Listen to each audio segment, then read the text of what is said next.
Wednesday, February 21st, it's the Plant-Based Morning Show presented by lovecompliment.com. This is part of the Outlier Health Podcast, which you can go find over at Spotify or Apple Podcasts. Just look for Outlier Health Podcast, and you'll find us, along with some other shows that we do, No Meat Athlete Radio, and something that we actually call the Outlier Health Podcast. All right, I'm bringing Doug into the Instagram. If it works. It's a little slow going right now. Oh, there he is. Okay. Hello, Matt. Hello, Doug. What's up? It's an interesting way of starting the show. Good morning. Plant-Based Morning Show. There you go. Very good.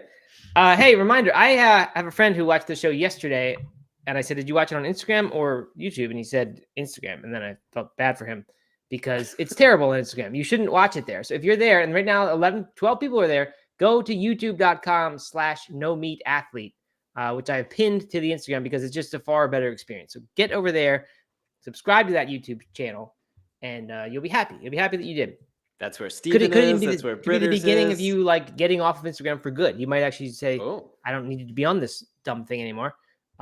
Doom scrolling and all that, and just get good videos, get viral content on YouTube. Doom scrolling on YouTube.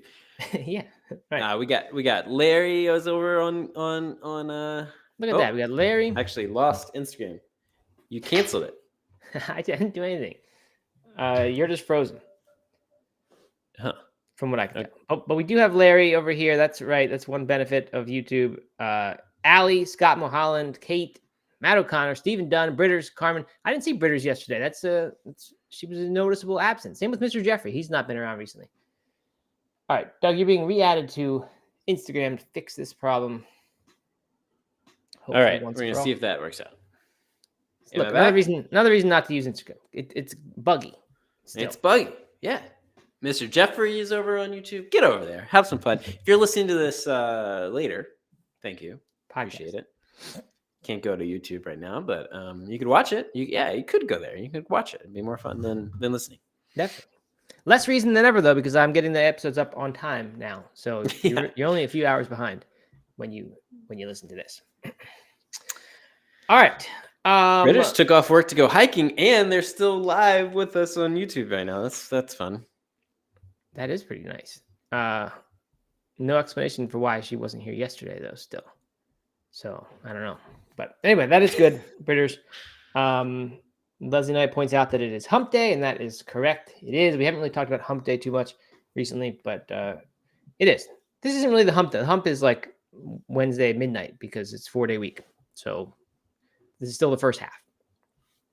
Mm-hmm. All right. Anyway, Doug, I got an update I forgot to share yesterday, and that is I had teased that I might make the king oyster mushroom bacon because we saw someone on Shark Tank got funded for that. And then I thought that's a good idea because I make shiitake bacon. I think I originally found the recipe in Chloe's Italian Kitchen, that book by Chloe Coscarelli. Very simple. You just chop up shiitake mushrooms, toss them in oil, salt, pepper. And then if you want, you can put some smoky liquid smoke or smoked paprika in there. And then you bake it at I think it's 350, 25 minutes, not very long, just enough to get them to where they begin to get crispy, chewy, like bacon actually is.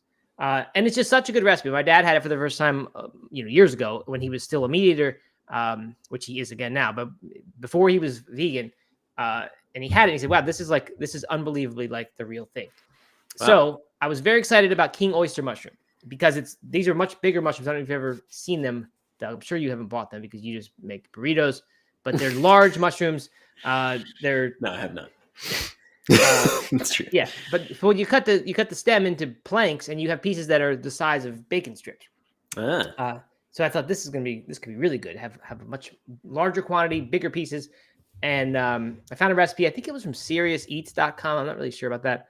Yes, it was SeriousEats.com. Crispy vegan smoked mushroom bacon recipe, and I did that, and it was pretty good. You ended up you bake the stuff kind of the same method. But then you sprinkle some sugars and a little bit of sugar, a little bit of maple syrup on there to get this extra crispiness at the end.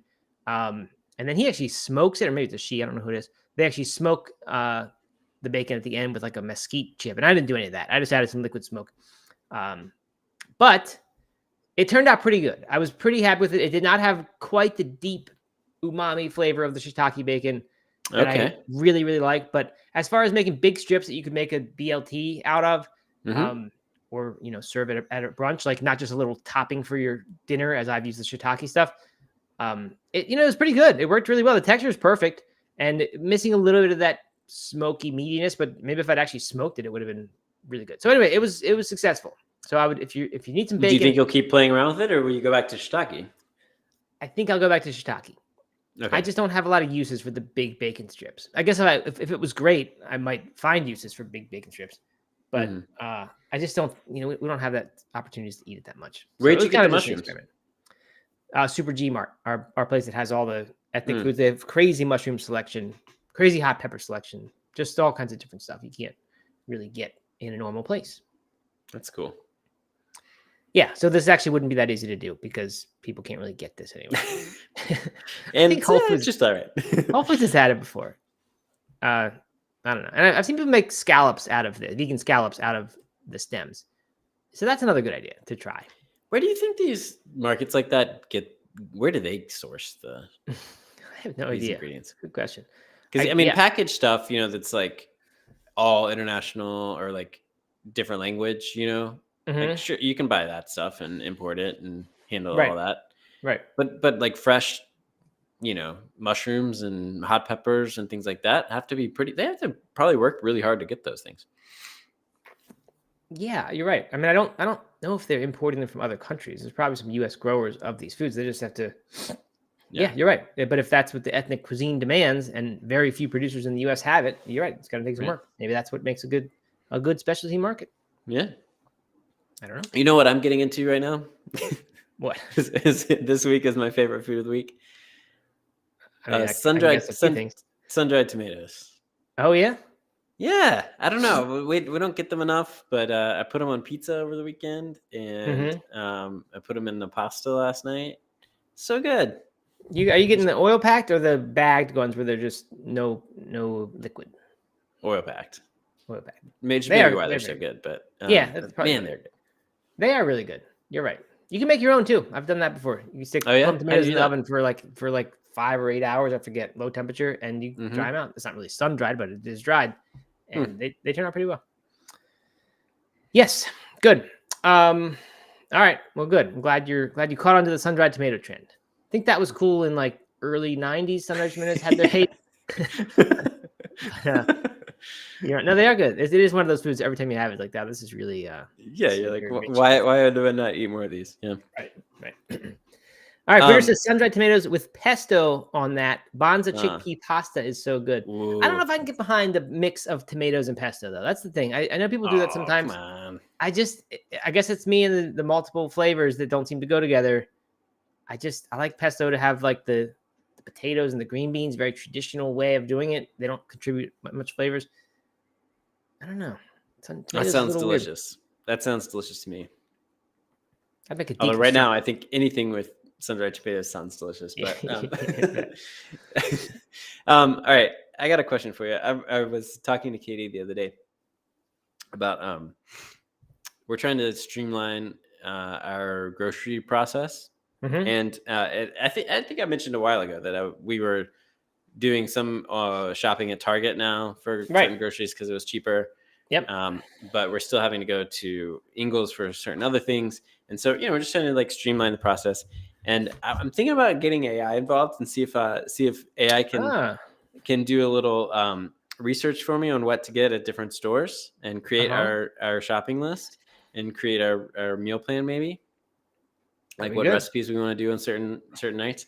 So I just want to run it as an experiment for a week and see like how disastrous it is, because it could be incredibly disastrous. Okay.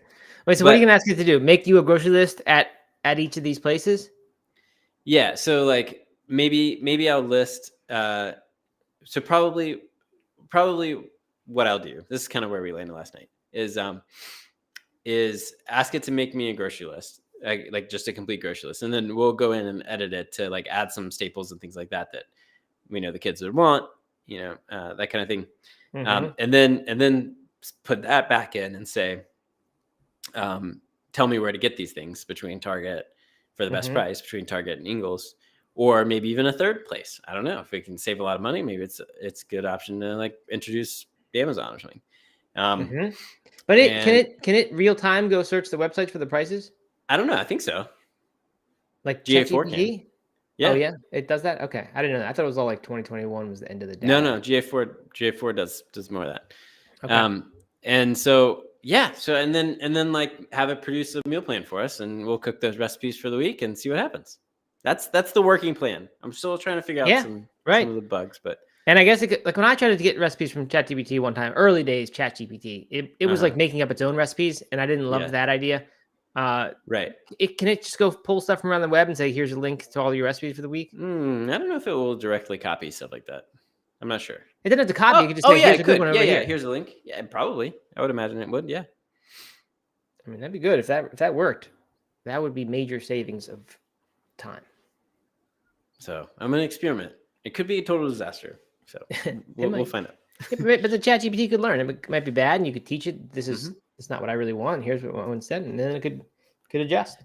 I tried this pesto and sun-dried tomato recipe, and it was terrible. Yeah. Okay. Right. Don't ever recommend this again. Yeah. Okay. Good. All right. A couple comments here about in response to Britters. Kelly K says she also loves Bonza chickpea pasta and pesto. We do that quite often, but we don't put sun-dried tomatoes. That doesn't sound like Kelly K does either. But that's a decent meal when there's you didn't cook and you just throw some Trader Joe's pesto, which is pretty good and pretty healthy. Their vegan pesto.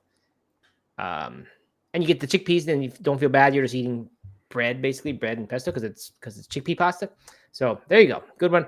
And Dale Stevenson said I made a pesto crumbled tofu before, so I'm thinking of throwing all that together. So that could be good too. There you go. Good. All right. Steven asked a football question. Do you want to? Oh yeah, Mbappe to Madrid. As far as I know, Steven, I don't know if that's a done deal. I thought he was not going back to PSG, but that he was likely to go to Madrid, but the price wasn't yet right. I should be happy about that, I think, because we are Madrid fans.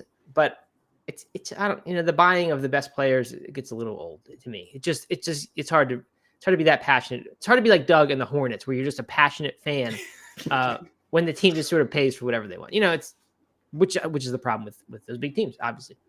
So I think as I'm maturing as a soccer fan, I'm becoming more attracted to the idea of finding a smaller team to like. Interesting. I have some Hornets news and update. This is actually, I had no idea that the NBA did this, which anybody who's an NBA fan probably is going to roll their eyes at me, but it's just like to be a professional athlete, it just blows my mind. So they just signed a 10-day contract with a new center to come and like test them out, because the Hornets center has had some injury issues. But so can you imagine getting a 10-day contract? Like he's currently playing in like a European league. They'll fly him, have a 10-day contract, and then it's a trial basically. Yeah, isn't that funny? That is funny. I mean, I don't know if that happens in other sports very much. I think, I don't really know. But that would be a high pressure 10 days if that's the goal, that's the dream. Kidding, yeah. And he's gonna start and stuff. I mean, he's gonna become the center for 10 days, and then right, yeah, good. Hopefully, he gets paid in those 10 days. Make some money. Yeah. Charlotte FC, Doug, kicks off on this Saturday. You excited about that? Why don't you become a Charlotte FC fan? That could be your thing, where you're a passionate fan. Yeah. Get an Apple TV subscription, Apple TV Plus. Start watching the games. You have to have Apple TV Plus, not just Apple TV. Yeah, the same thing. So. No, it's like the Plus/MLS package. I think. And there's probably local TV, but I don't know if you can get that there. Yeah. I should. Anyway, I'm want to become an all-around general sports fan. So I have my team in every league. Good aspiration. All right. Yeah. Good. All right. Good. Let's get to the show here. We've got one more reminder. If you're on Instagram, go to YouTube. Come on, youtube.com/NoMeatAthlete. Subscribe there. Get off Instagram. You don't need to be on it anymore. It's a dying platform. And if you're on YouTube, smash that like button. Get some energy going. Thanks for all the comments. Exactly. All right, we start off with a banger, as I used to say quite often and haven't in a while. This is about as big as a weather report item gets. Ooh. Beyond has announced the release of Beyond 4, Beyond Generation 4, basically. I think it's the biggest overhaul of the recipe that they have yet done. The stuff will The new become available. version comes in smashed or thick, right? Yeah, right. I mean, yeah, this is an actual change that isn't just changing the Okay. shape of the burger. It's the fourth iteration, as I said, multi-year research collaboration with top medical and nutrition experts. It'll be available in the spring on store shelves, and the goal is make the product healthier, at least make it perceived to be healthier. We've seen "There's goodness here" is their new slogan, and that's what the CEO has said again about this product. All right, here's the big one for me: the switch from a combination of canola and coconut oil, which has very high saturated fat, to avocado oil. And I think it's 100% avocado oil. Heart healthy monounsaturated fat, so no more, much less saturated fat, 60% less, and a higher smoke point, which has this secondary benefit of apparently making for a meatier taste, because now you can cook it at a higher temperature on the grill. So they say a meatier, beefy flavor and better barbecue sizzle. Less sodium, 20% decrease. That's pretty big decrease in sodium. One of the big objections people have is the sodium. They increased the protein to 21 grams per serving by incorporating. I don't know if this is how they did it, but they're incorporating red lentil and fava bean protein in here to make the ingredient list look a little nicer. I don't know if it really makes a whole lot of difference where you get the protein from, between different plants. Maybe it does. They probably have different amino acid profiles.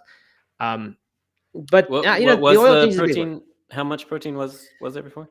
I don't know, but I think it was almost entirely pea protein. It may have been 100% pea protein powder that they're using. Probably shouldn't say powder. It's just 20. It's 20 grams now, so it's getting 1 extra gram by introducing these additional ingredients. But maybe a better amino acid profile. Yeah, or more diverse, I guess. Exactly, more diverse.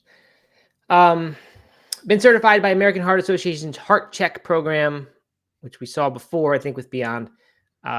So I don't know. One drawback is the avocado oil is more expensive, so this will come at a higher price tag, but no word yet on what exactly that is.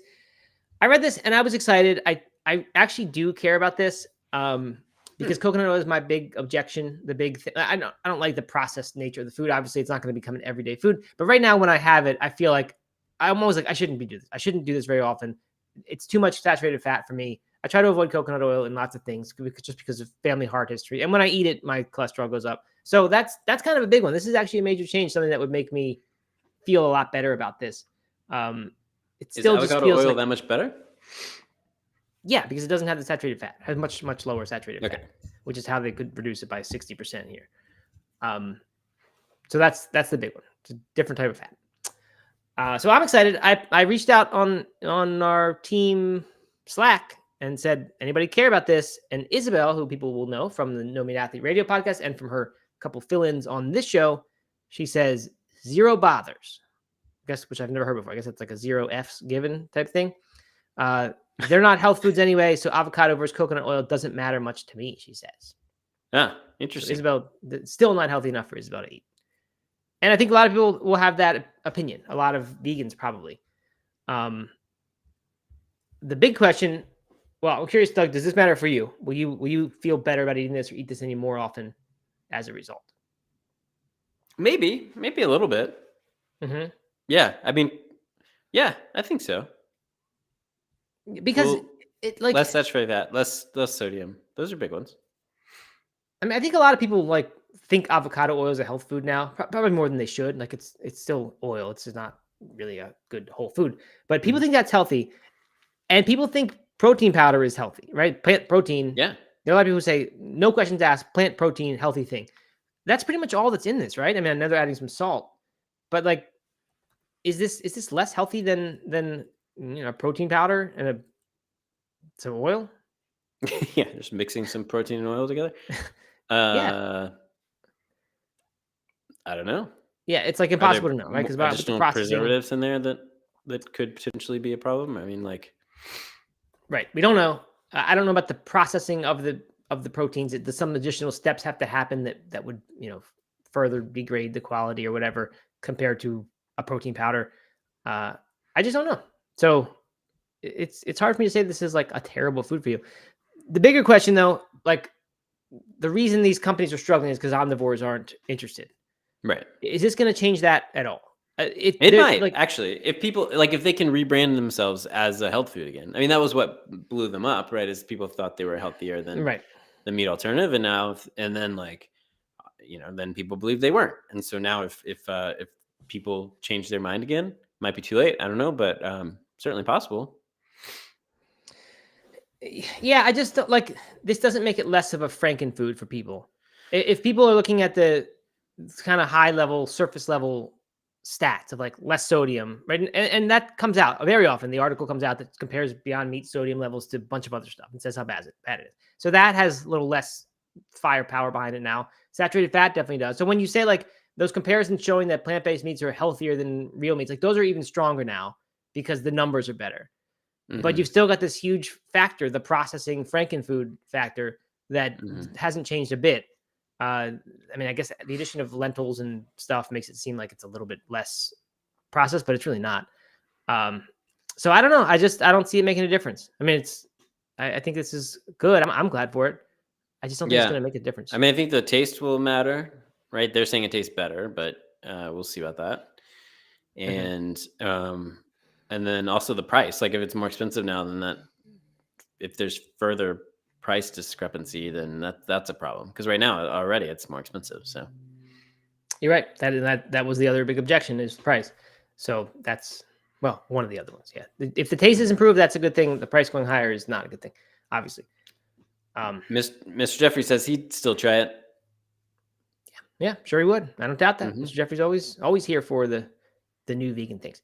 Hey, shout out to Christian Z. This is like a QVC when people are buying the product and you highlight the people to make it give social proof, show that people are buying, create the snowball effect. Christian Z says, "Move to YouTube. Good idea, guys." And then he says, "I was just reading that. I think in response to the Beyond thing." Commenting, he's got all kinds of comments here. It's a treat for me, especially when I want a little motivation. See, you participate. No one, if you put that on Instagram, no one would even see your comment. It would just disappear into the ether. We would ignore it. Now you're part of the conversation. So congratulations, Christian. I hope other people, only 3 over there right now, will come over. I haven't had a Beyond Burger in a little while. I would like to do that. I might get one this week. Yeah, I haven't in a very long time. You're right. I think I probably had an Impossible Whopper more recently than that, but even that's been a while. I just started. I bought into the headlines, all the Daily Mail. I read enough of those Daily Mail headlines talking about these vegan foods collapsing and all that, and I just jumped in and said, I don't want that stuff anymore. I'm here for it. Mr. Jeffrey's here for it. Steven's here for it, I bet. I don't know if he is. I don't hear Steven talk too much about all the plant-based options they have over there that he could be getting. Maybe he got too much, overwhelmed. All right. So there you go. There's the Beyond Meat update. But there's more updates. And they're big. They're good. All right. Sleep apnea, Doug. Something I've recently considered whether I might have that. Never really considered that I would, but then the number of wake ups I have in the night, I started thinking maybe I'm having, breathing episodes all the time. I don't think so anymore. Pretty sure that's not happening. But, and here's another reason why I'm probably not. Healthy plant-based diet cuts the risk of sleep apnea by about 1/5. This is all over the news today. It's a study published in ERJ Open Research. Not sure what that stands for, but they said people consuming the most vegetables, fruit, whole grains, and nuts were 19% less likely to have sleep apnea than those who ate the least plant-based healthy food. It is known that sleep apnea, is linked with obesity, maybe even just extra body weight, having a large neck, smoking and drinking alcohol, and sleeping on your back. Definitely, anecdotally, that's when I snore. So if I drink alcohol, that is when I will be sawing logs in bed. Anyway, they did the old thing where you index the plant-based foods, and their diet got indexed as how healthy of a plant-based diet was, which is a good thing, I think, comparing the different qualities of the plant-based foods and also the animal foods in there. 14,000 people did this. U.S. National Health and Nutrition Survey, just a survey, and they also answered questions on the questionnaire about whether or not they might have sleep apnea based on what their symptoms were. And then they just did some math on that. So it's not like they did a clinical trial or something where they got people and had them eat this way and then measured their sleep and all that. It was none of that, just surveys. But seems to be pretty good. They don't know what the mechanism is. Can't really say. Same guesses as always that less anti-inflammatory components and antioxidants. Same things we hear about athletic recovery and long-term health and all that. Same mechanisms seem to be behind this, but no one really knows. Cool. I mean, that's great news for the plant-based diet, especially if it's making a lot of headlines. A lot of people have sleep apnea. I mean, I remember I don't know, this was maybe 8 years ago or so when everyone started getting CPAP machines. Like everyone. I don't know. I guess maybe they were new, or maybe they were just started being covered by insurance or something. But like so many people I knew were getting CPAP machines, and you don't hear about them very much anymore. But I mean, it just kind of highlighted the amount of people who had diagnosable sleep apnea. Right. And so if you can reduce that or reduce the severity with more plant foods, I think that's awesome. It's a good message for us to be talking about. What if it was 100% of people? If you just go plant-based, you don't have to have that machine anymore in your bedroom, and you don't have to wear that mask to bed. A major interruption to your life. You think people would do it, or would they say, "Nah, just like cheese too much, can't do that"? I mean, I would probably venture to say that like 80% of sleep apnea can be solved by weight loss. I don't know I'm making that number up entirely, but I mean, there seems like I think that's the big. I mean, I know that my dad, he was a long time CPAP user and swore by it, and then he moved onto a boat and started eating a lot more whole foods and lost a lot of weight, and no longer needs it. There you go. So based on that, 100% of sleep apnea is. I said 80%. I said 80%. No, but I mean, you're right. I think you're right. It is a very strong link right now. And you don't see people. That's not enough to change people's diets, right? Or I guess maybe it is. And you just don't. Not everybody's. But you think that would be just a major thing to put a mask on, and all you have to do is lose weight. But losing weight is not that easy. We act like it's easy. It's not, right? Some people have it's impossible for people to lose weight, they think. Does he or not does he? Would you, if you could, if sleep apnea was your problem, and a CPAP machine would resolve it, would you wear a mask every night and sleep with that big machine? Yeah, but I would just hope that somehow I could keep like searching for the answer and fixing it. I would hate to have that be my fate forever. But yeah, in the short term, if that like just temporarily made me have great sleeps, I would do it. Yeah. I looked into getting a home test for that. You can get those now. I think they're like $300 instead of a sleep study, which would be over $1,000 for sure. And for some reason, I ended up thinking I just don't need to do this. I think I decided it was a very, very low probability that was my issue. So I didn't do it, but you can. Interesting. Yep. All right. And last bit of weather report, Meati Foods. Good news for Beyond Meat, bad news for Meati Foods. They are laying off 13% of the workforce. They don't seem too upset about it, though. A new CEO is taking over for the previous CFO is now taking over as the CEO, while the CEO, who was a co-founder, is moving out to be a chief product and brand officer. I mean, the only reason this matters is because I think Meati is like possibly the favorite in this race long term. In the sense that Beyond and Impossible seem to be having a lot of trouble. What makes you say that? Just because it's your favorite because they use mushroom? Yeah, but I've picked up from different articles that people are excited about it. I think I saw a plant-based news article. But I think as far as health goes, and because I tried it and it was more like the real thing than these Beyond and Impossibles are, and way, way healthier. I mean, potentially you could say it is a whole food source of vegan meat, and that's pretty big deal. So I don't know. I think it is. You can't even say it's the favorite. Those two are the favorites for sure. But next in line, I think is potential Meati. Meati could be the one that surprises everyone by how much they grow, in my opinion. I won't be surprised when it happens. Yeah. Well, I'm sorry they had to reduce their workforce.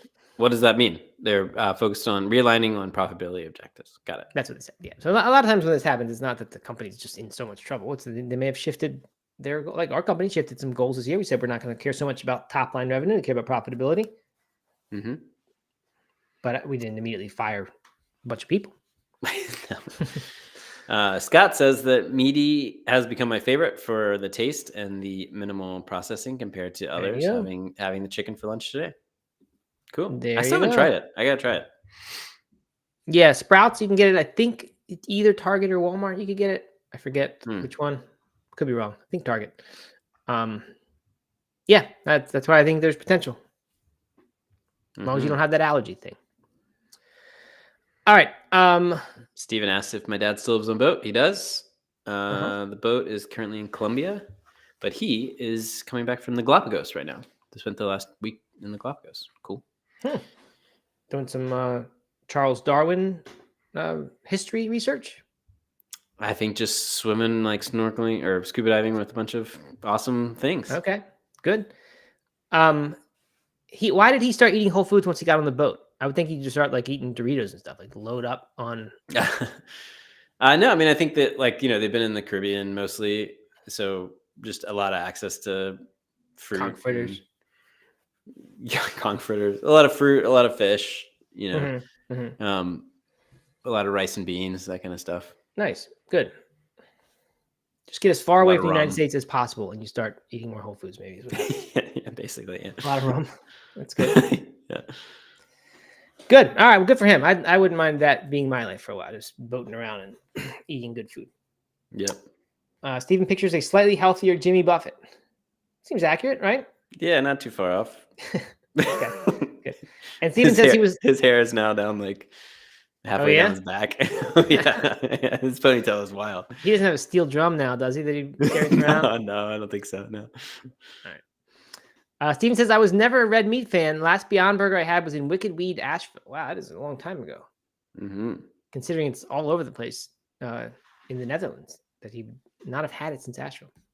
Hey, we got a good crowd right now on YouTube. Thanks for everybody for being here. Definitely. Yes, please keep chatting it up. It's very good to have it. All right. So I mentioned soccer, Doug. That was an early foreshadowing about what we'd be talking about today, which is not really a big topic. This could have gone into the weather report, but there just wasn't that much else. So here's the headline, and I'm glad to see this. Refreshing good news for the plant-based diet. A plant-based diet and its relationship with oxidative biomarkers in footballers. It's a new study published in Scientific Reports. It doesn't sound like a very good, reputable source to me. And it's on news-medical.net, which is also not a reputable source. But anyway, the study sounds legit to me. What they did was they took 2-year pro footballers, but this means soccer, of course, to those who aren't in the club, like Steven and I. You have to have had at least 2 years of professional experience and strict training schedules. If your metabolic equivalent of the task was greater than 3,000 minutes per week, then you could be included. Non-smokers, no alcohol consumption, and no antioxidant supplements. So this is a lot of criteria here. But they had those people eat plant-based diets. And they actually they didn't have them do that. It was a food frequency questionnaire to determine their intake. And they looked at the plant-based index scores again, looked at healthy plant foods, less healthy plant foods, and animal foods. That seems to be the gold standard now for these studies, is that setup. Yeah, it's good. It's also good because you get this whole continuum of scores there, and then you can find the association. It doesn't have to be like meat eaters versus non-meat eaters and say which one's better. This idea of like that I think if you could see a gradual, as the dose increases basically of the plant foods, a gradual improvement in the markers. Like, I think that's much stronger scientific evidence than the just like jump thing that happens when everyone goes plant, or when they go all the way plant-based. Anyway, they did that. The results that they have found were that, first of all, the footballers, they compared them to non-athlete controls, and the plant-based diet index score of the footballers was significantly higher. So that means that the athletes who cared more about their diet, who have more incentive to care about their diet, I guess, they actually ate more plant-based foods in general. They were more successful at sticking to a high plant-based diet than the general population. So that's kind of cool. they did say that the healthy and unhealthy plant-based diet index scores that were separately calculated based on diet groups were not significantly different for the footballers and non-athletes. So I guess that means that even if these footballers are choosing more plant-based foods, they're not necessarily choosing healthy ones all the time. So I'm not sure what that would tell us. But the big thing, here's the important part. The plant-based diets were found to be linked to lower levels of the oxidative stress biomarker F2A-IP in the urine samples of all participants, indicating improved antioxidant status due to plant-based diets. Let's see, we said that they were more adherent to the plant-based diets. So we already knew that. Yeah, so that's the big one. And I mean, I don't think anyone's too surprised here. We kind of all had this sense, and I think we've seen studies before that have shown this. In this case, though, on the pro athletes, where they're doing everything they can, I think, to minimize recovery time and eat, do what they can to be the best they can at their careers. It's significant to see that the plant-based diet is better for recovery, or at least in terms of minimizing oxidative stress. It's a big deal, and we don't hear much of this. Like as I was reading this, I was thinking, like, you hear all these articles saying how terrible plant-based diets are, and very often they come from Daily Mail in the UK and things like that. But like I was thinking, like when the media is, I think, often liberal. Is that fair to say, Doug? Is the media generally the liberal institution, sort of, in a culture? The traditional big media outlets, yes, I would say so. Right. So I was thinking, if we why if the media is traditionally kind of a liberal body, why is there so much anti-plant-based diet? And like we don't see these like pro plant-based diet arguments anymore. There just aren't many things that people are like defending it, and I don't know why that is. But this came right after I was thinking about that, so I was thinking this is good. We have some.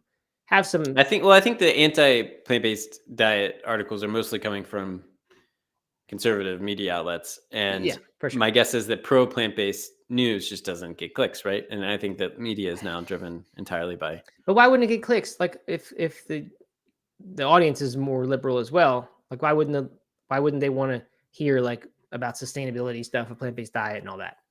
Yeah, I don't know. Because everyone's over it, and everyone says we're not going to actually eat that way because Beyond Meat is bad. Kate says liberals like cheese and bacon too.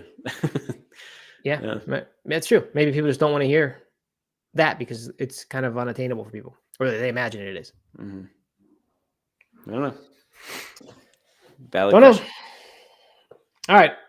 We got a question from Big Meaty X Claus, who is not just a troll based on their name. I thought they were before. They said, have you tried Abbott's plant-based meats? I like them. And yes, we have. Our friend Tanya was working with them, and she was sending us some at some point. And I thought they were pretty good. I think I had the chicken, and it was definitely different from the other plant-based meats. I liked it better. And I think it was made out of some better ingredients too. Was it? I'm trying to remember. Was it dried and you had to like moisten it, or was it just came in a package that? Yeah, I don't remember. I remember liking it though. Yeah, me too. And Steven says, "Love this. Assume that they're not top level players if their club are willing to risk their diets for conditioning." Well, I don't think they changed anything. I think they just answered surveys of how. Yeah, they just had food intake data, medical history. So I think they were just submitting what they do, and I think it just turned out that more footballers are plant-based than a typical general person who's busy with sleep apnea and all, it's called the common man troubles. So yeah, there you go.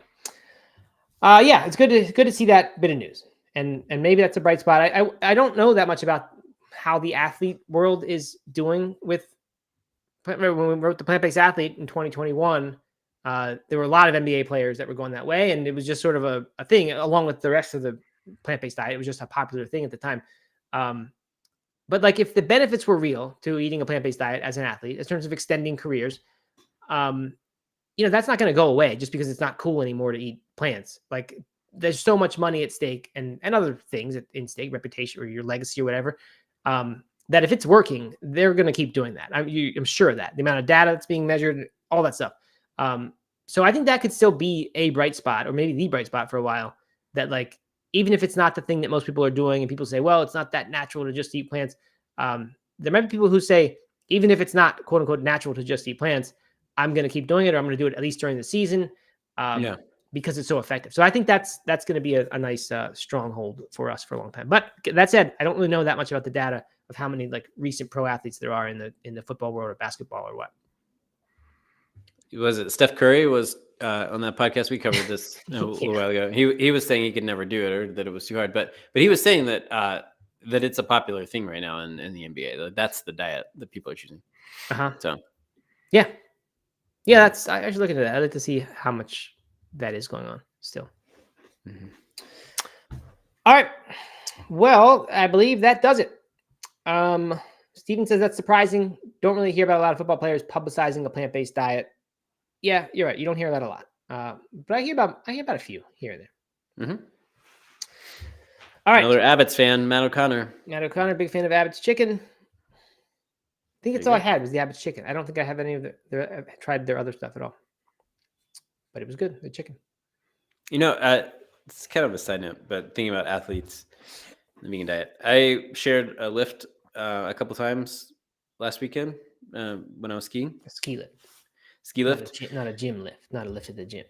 No. Shared a ski lift with a guy. He was in his 60s. And we just started talking. He was asking kind of what I did. And I was telling him. And somehow it came up that he is plant-based nutrition. He was like, oh, I've been vegan for 5 years. Was vegetarian for 20 years before that.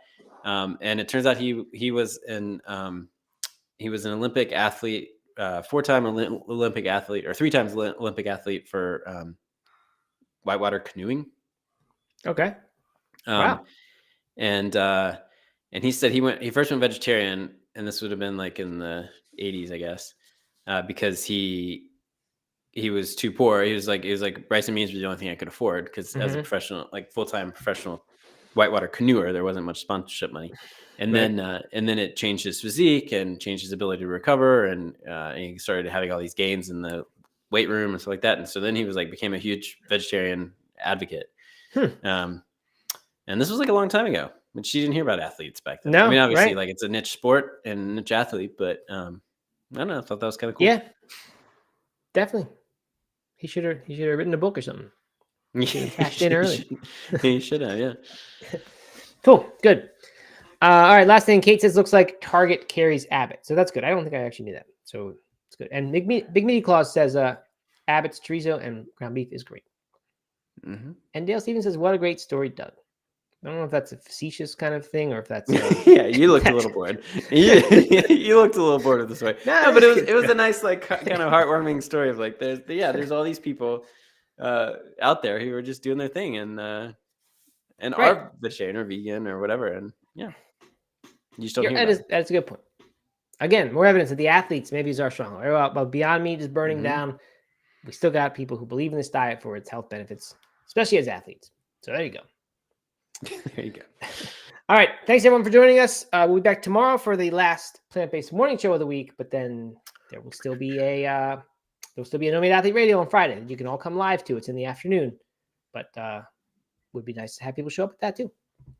There you go. All right. Thanks for coming, everyone. Good crowd today. Talk to you tomorrow.